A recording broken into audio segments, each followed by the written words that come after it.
ધોરિયાળી ગામના બનાવના અનુસંધાને વિછ્યા પોલીસ સ્ટેશનના ઘેરાવ અને સરઘસના જીદ સાથે જે કંઈ ઘટના ઘટી છે એના અનુસંધાને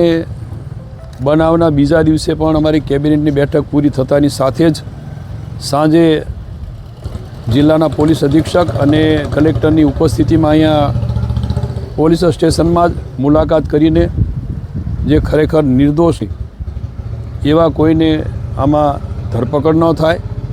અને જે તે વખતે ડિટેઇન કર્યા હતા, પકડાઈ ગયા હતા એવા લગભગ એ વખતે 60 જેવા બધા થઈને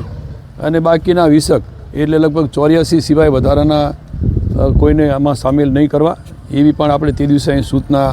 આપી હતી ને એ પ્રમાણે પોલીસ તંત્ર કરી રહ્યું છે. કેટલાક લોકો ખોટી અફવા ફેલાવીને આની પહેલાં હું આ ત્રીજી વખત અમે બધા આગેવાનો સાથે અહીંયા પોલીસ સ્ટેશને મુલાકાત લીધી છે. આજે પણ મુલાકાત લીધી અને આપણા જે તપાસની અધિકારી છે એના PSI અને અધિકારીઓને પણ આપણે સૂચના આપી છે કે ભાઈ ખરેખર નિર્દોષ હોય એવા લોકો હવે એમાં ક્યાંય સામેલ ન થાય અને એને ડિટેઇન કર્યા હોય અથવા તો ધરપકડ થઈ હોય તો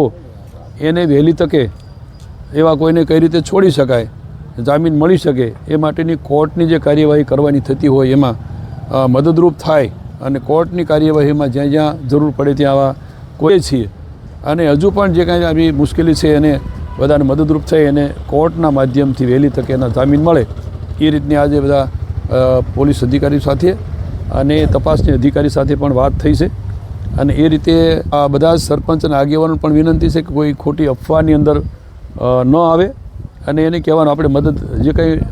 કાયદાની મર્યાદાની બહાર જઈને પણ ક્યાંક થોડી મદદ કરવા જેવું છે એ આપણે અહીંથી મદદ કરી છે. અહીંયા જે કંઈ કરવાનું છે સ્થાનિક આપણે બધાએ મદદ કરવાની છે. બહાર ના આવીને કોઈ ઉશ્કેરણીજનક કંઈ નાના મોટા વાતાવરણ ઊભું કરે તો એ લોકોને પણ કહેવાનું કે જે કંઈ અહીંયા